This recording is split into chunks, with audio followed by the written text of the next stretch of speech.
Alright, so in previous videos we have studied about projectile motion. Okay, all those motion were linear motion, and here from this section 2.11.4 we will study about what is the meaning of circular motion, starting from introduction to degrees and radians. What is the relationship between degree and radian? Let us study. From here, the concept of angular motion starts. In measuring angles, there are several possible units used, but the most common units are degrees and radians. Okay, means if suppose we have to measure the angle, different types of units can be used. So here you can see here, the angle made by the arc at the center is theta. This theta can be measured into degrees or radians. Okay, which is most variable, which is most you can say reliable source all around the world. Radians are used in measuring area, volume and circumference of circles and surface area of spheres. Okay, so whenever we have to use theta for radian, okay, we use only in that situation when we have to find out what is the area of a circle, volume, circumference and a lot of other phenomena which is related to a circular object. Radian describes the planar angle subtended by circular arc at the center of a circle. That means what angle is made by the arc at the center of the circle is a radian. Okay, as you can see in this figure 2.44. okay, this yellow color is the arc. Okay, the arc length is taken here equal to the radius. Okay, so here the angle made by the arc equal to the radius is taken as theta, and here theta is measured into radian. It is defined as the length of arc divided by the radius of the arc. Okay, so it may be possible that the arc starts from here and it goes up to half circle or full circle. Okay, then that length of arc divided by the radius of the circle will give you the radian value. 1 radian is that angle, okay, made by the arc which is equal to the length at its center. That means if the length of radius is equal to the arc length, then the angle made by arc at the center is theta or radian. Okay, that is 1 radian as shown in figure 2.44. Degrees is unit of measurement in which it is used to determine the size of an angle, means how much bigger or smaller the angle is. When an angle goes all the way around in a circle, the total angle covered is equal to 360 degree. That means total angle all around any point is equal to 360 degree, or total angle made by a circle is equal to 360 degree. Okay, thus circle has 360 degree. In terms of radians, full circle has 2 pi. Okay, that means 360 degree is equal to 2 pi radians, or from here we can write that 1 radian is equal to 360 degree by 2 pi. Just see this one, 360 degree is equal to 2 pi radian. That means 1 radian is equal to 360 degree by 2 pi, or 180 degree by pi degrees. Okay, which means 1 radian is equal to approximately 57 degrees 27 minutes.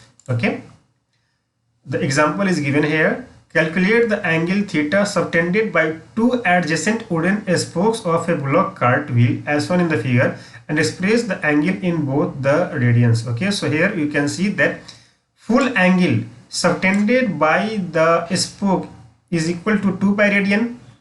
Here total number of spokes in this wheel is equal to 12. So one part subtends an angle of 2 pi by 12 radians, that is pi by 6 radians at the center. Pi radian is equal to 180 degree. So pi by 6 radian is equal to 180 degree by 6, that is equal to 30 degree. That means the angle subtended by the two scopes, okay, is equal to 30 degree at the center. Okay, now coming to angular displacement, you already have studied about linear displacement, that is the least or the smallest path possible between 2 points. Okay, that happens in the case of linear motion. whenever we say about displacement, it means linear displacement. Now coming to new topic, that is angular displacement. Okay, section 2.11.5. Here, whenever the object rotates, okay, or moves in a circular motion, all the different types of motion is converted as angular, like angular displacement, angular velocity, angular acceleration, and a lot of other phenomena. Consider a particle revolving around a point O in a circle of radius r. Okay, so here you can see, suppose the object is at A, okay, and it is rotating at the circumference of the circle, where the center of the circle is at O. Let the position of particle at time t is equal to 0 be A, and at time t the position is B. Means at t is equal to 0 the particle started moving from A, and after some time t it reaches up to B. Okay, then according to the formula of radian, here the arc length AB by OA will be the radian value. Here theta is equal to AB by OA. Thus, angle described by the particle about the axis of rotation, that is the center O, is given by time, is called as angular displacement. That is angle AOB is equal to theta. Here the angle made by the arc at center, that is angle AOB, is equal to theta, and this is the angular displacement. Okay, the unit of angular displacement is always radian. Keep in mind, the unit of linear displacement is meter and the unit of angular displacement is radian. Okay, the angular displacement theta in radian is related to arc length AB and radius r, that is theta is equal to S by r. Here we can say that theta is equal to length AB by radius OA or radius OB. Okay, if AB is equal to S and OA is equal to OB is equal to R, then theta is equal to S by R. As given here, theta is equal to S by R, or S is equal to R theta.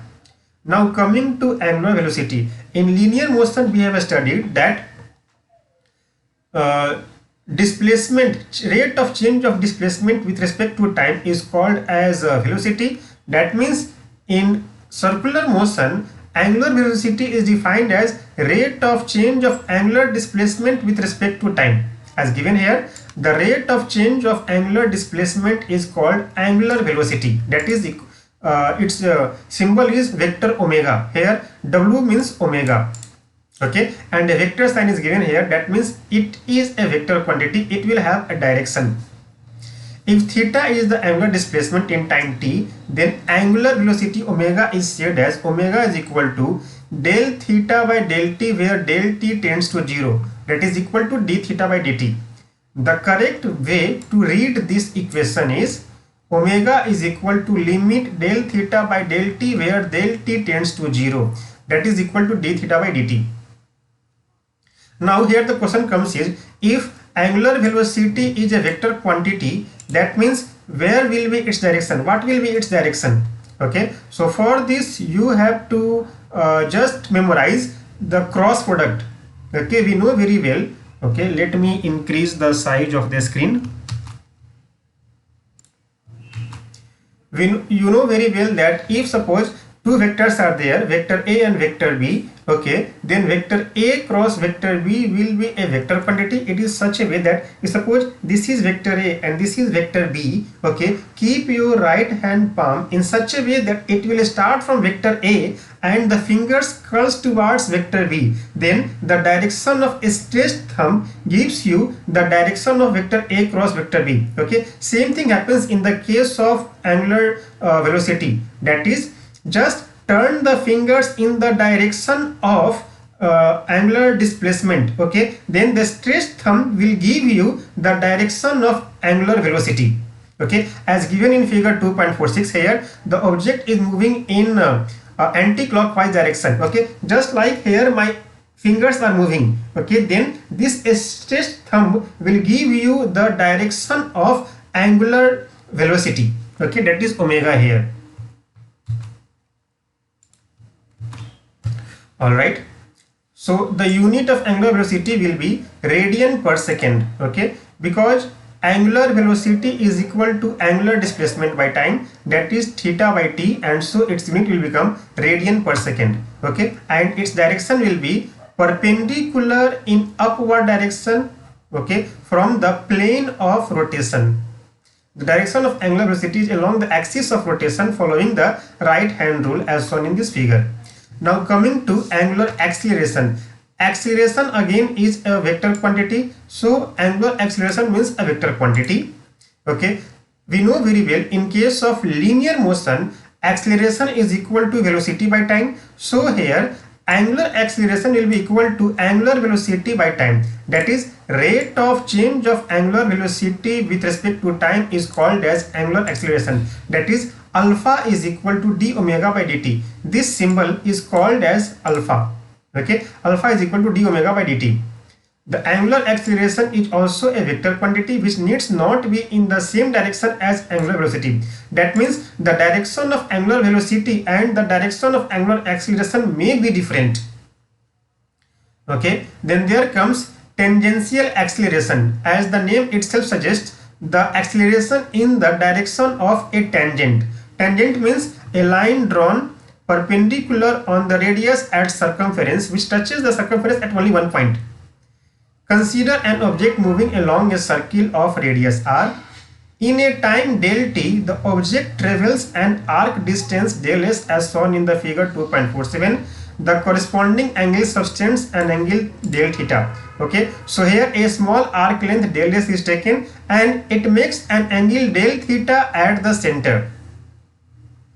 Okay, the del s can be written in the terms of del theta as del s is equal to r del theta. Earlier we have seen that theta is equal to s by r. So here del theta is equal to del s by r, or del s is equal to r del theta. In time del t we have del s by del t is equal to r into del theta by del t. Just divide equation 2.35 both sides by delta t. We will get delta s by delta t is equal to r into delta theta by delta t. We know very well that delta s by delta t is equal to omega. If suppose this limit delta t tends to 0, means if suppose the value of t is very less compared to 0 but not 0, then this equation will become ds by dt is equal to r omega. You know very well that d theta by dt is equal to omega. Here ds by dt is linear speed v, which is tangential to the circle, and omega is angular speed. So equation 2.37 can be written as v is equal to r omega. That means tangential velocity is equal to radius into angular velocity. Alright, which gives the relationship between linear speed and angular speed. Equation 2.38 is true only for circular motion. It is not for linear motion. In general, the relation between linear and angular velocity is given by v is equal to omega cross r. Okay, here you can see again it is a cross product. That means v is equal to omega r sin theta. For circular motion, equation 2.39 reduces to equation 2.38. That means here omega and r are perpendicular to each other, and sine 90 degree is equal to 1. V is equal to omega r. Okay, how is it perpendicular? Okay, you can see vector r is towards the center and omega, okay, this is towards the tangent. So here v and r are perpendicular to each other, and so v into r into sine 90 degree is equal to omega into r. Omega into r into sine 90 degree is equal to omega r. Differentiating equation 2.38 with respect to time, okay, here equation 2.38, we will get dv by dt is equal to r into d omega by dt, okay, or dv by dt is equal to r into alpha. D omega by dt is equal to alpha. Here dv by dt is the tangential acceleration and is noted by alpha t. T is for tangent. D omega by dt is angular acceleration alpha. So equation 2.439 and 2.40 we can conclude that AT is equal to R alpha. That means tangential acceleration is equal to radius into angular acceleration. The tangential acceleration at experienced by an object in circular motion is shown in figure 2.48. So as here you can see, okay, the tangential acceleration is at, and from the equation you can find out that tangential acceleration is perpendicular to the angular acceleration. Okay, note that the tangential acceleration is in direction of linear velocity. Okay, so from now it starts circular motion. The meaning of circular motion, let me check whether it is in your syllabus or not. Yes, 2.11.6. This is the last portion of unit 2. Okay, when a point object is moving on a circular path with a constant speed, it covers equal distance on circumference of the circle in equal intervals of time. Means if suppose the angular velocity is constant, that means in that situation, for equal time gap, equal arc length will be moved by the object. Then the object is said to be in uniform circular motion as shown in figure 2.49. As you can see here,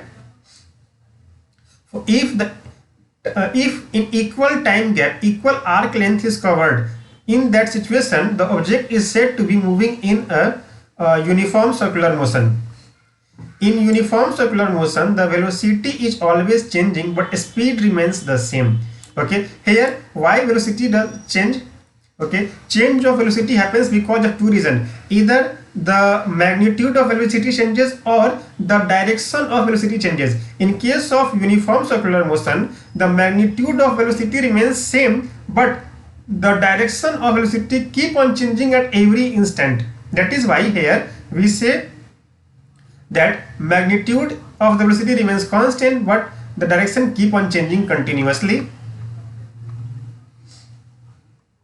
If the velocity changes in both speed and direction during the circular motion, we get non-uniform circular motion. That means if suppose the magnitude of the object is moving object is changing as well as its direction, in that situation the motion is said to be non-uniform circular motion. Centripetal acceleration. Centripetal means towards the center. As seen already, in uniform circular motion, the velocity vector turns continuously without changing its magnitude. That means in case of uniform circular motion, velocity keep on changing but its magnitude remains the same, and magnitude of velocity is called as speed.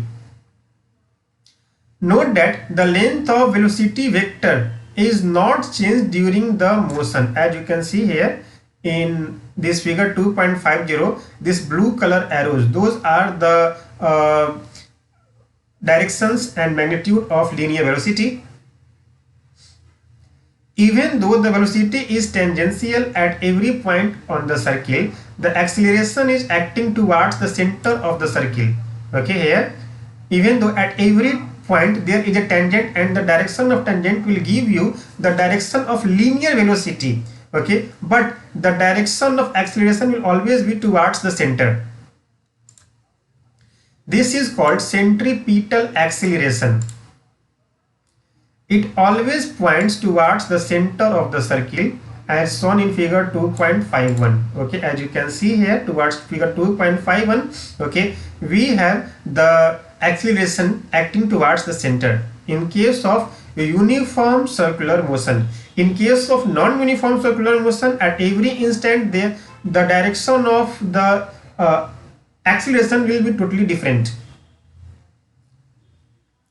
The centripetal acceleration is derived from the simple geometrical relationship between position and velocity vectors as in figure 2.48. As you can see here, just take the help of simple vector algebra. Okay, we have vector r1 that is from center to v1 and vector r2 from center to v2. Okay, then the vector joining this r1 and r2, okay, we suppose that is delta r. So we can write in this figure 2.52b, we can write r1 plus delta r is equal to r2 according to the triangle rule of vector addition. r1 plus delta r is equal to r2. Same thing here, v1 plus delta v is equal to v2. Let the direction of position and velocity vectors shift through some angle theta in a small interval of time delta t as shown in figure 2.52. That means the object was earlier at position v1 and it has reached up to v2, and in this small time gap the angle made by these two positions at the center of circle is equal to theta. For uniform circular motion, we have r is equal to magnitude of vector r1 or magnitude of vector r2. In previous class, I have shared you that when we don't give the arrow mark, we get only the magnitude. Okay, so here radius will be given as magnitude of vector r1 or magnitude of vector r2. Also, velocity, the magnitude of velocity is given as mod vector v1 or mod vector v2. If the particle moves from position vector r1 to r2, the displacement is given by delta r is equal to r2 minus r1. Okay, and the change in velocity from v1 to v2 is given by del v is equal to del v2 minus del v1. Once again, if suppose in figure 2.52 the object moves from v1 to v2, in that situation change in velocity can be given by v2 minus v1 and change in radius will be given by r2 minus r1. The magnitude of displacement, that is delta r, and of delta v, that is magnitude of speed or velocity, here satisfies the relation, that is delta r by r is equal to minus of delta v by v, and that is equal to theta, which is the angle made by this v1 and v2 at center. Here the negative sign implies that delta v points radially inward towards the center of the circle. As you can see here, minus del v by v. Okay, negative sign here has come because the direction of the velocity will be towards the center, means towards the point O. Just rearrange this equation, we will get delta v is equal to minus v into delta r by r. Just take these two. Okay, bring this v towards left hand side. Okay, we will get delta v is equal to minus v into delta r by r. As we know very well that acceleration is equal to rate of change of linear velocity with respect to time, that is a is equal to del v by del t, that is equal to minus v by r into del r by del t, and del r by del t is equal to v. So we will have a is equal to minus v by r into v, or minus v square by r. For uniform circular motion, v is equal to omega r, that is linear velocity is equal to angular velocity into radius, where omega is the angular velocity of the particle about the center. Then the centripetal acceleration can be written as a is equal to minus omega square r. The magnitude of centripetal acceleration is constant for uniform circular motion, but centripetal acceleration is not constant but takes different direction during the motion. As you can see in this figure, even though it is towards the center, but if suppose we take this point here, 1 minute, if we take this point here and opposite point, for both the points the direction vectors are opposite to each other. The centripetal acceleration can be written as a is equal to minus omega square r. Alright, now coming to non-uniform circular motion. If the speed of object in circular motion is not constant, that means when the velocity and direction both keep on changing, then we have non-uniform circular motion. For example, when the bob attached to a string moves in a vertical circle, the speed of the bob is not same at all the time. Whenever the speed is not same in circular motion, the particle will have both centripetal and tangential acceleration as shown in figure 2.53. Okay, so here AC, that is centripetal acceleration, and we have AT, that is tangential acceleration. Here AR is resultant acceleration, which makes angle theta with the radius. The resultant acceleration is obtained by vector sum of centripetal and tangential acceleration. Okay, since centripetal acceleration is v square by r. The magnitude of resultant acceleration is given by ar is equal to a square root of centripetal acceleration plus a square of tangential acceleration. That is, ar is equal to a square root of at square plus ar is ac square. That is v square by r to the whole square. The resultant acceleration makes an angle theta with the radius vector as shown in figure 2.53. As you can see here AC is in the direction of center and AR towards somewhere else, and the angle made by them will be the direction of the resultant acceleration in non-uniform circular motion. Okay. The angle is given here by tan theta is equal to 80 by v square by r. Alright, so these are some examples you must do. Okay, then let me check kinematic equation in circular motion, but before that we have one more topic, that is, are we moving with same speed during day or night? This will be taught in class. So let us go to kinematic equations of circular motion. If an object is in circular motion with constant angular acceleration alpha, we can derive kinematic equation for this motion. It is the same thing what you have studied in previous units. Okay, in same unit for linear motion, as you can compare. Okay, suppose initial angular velocity is omega naught and final angular velocity is omega. Okay, angular acceleration is alpha. Then as we know v is equal to u plus at, we will have omega is equal to omega naught plus alpha t. Likewise, when we have s is equal to ut plus half at square, here s is linear displacement which is converted into angular displacement, that is theta. Theta is equal to omega naught t plus half at square. Okay. Likewise, the other two examples are also here. So by this way we have completed second unit. I hope you have enjoyed it. If you have any doubt, you can ask your doubts in the comment section of this video and all the comments will be answered. Fine. So this is all about second unit. In the class we will start third unit. Okay, that is, let me see what is it. A lot of question answers are there to be solved.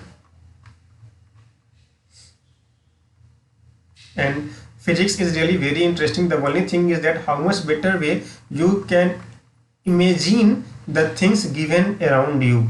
Okay, a lot of things are there. In third unit we have, what do we have? Laws of motion, that is about Newton's law and its phenomenon. Fine. So till next video, take care of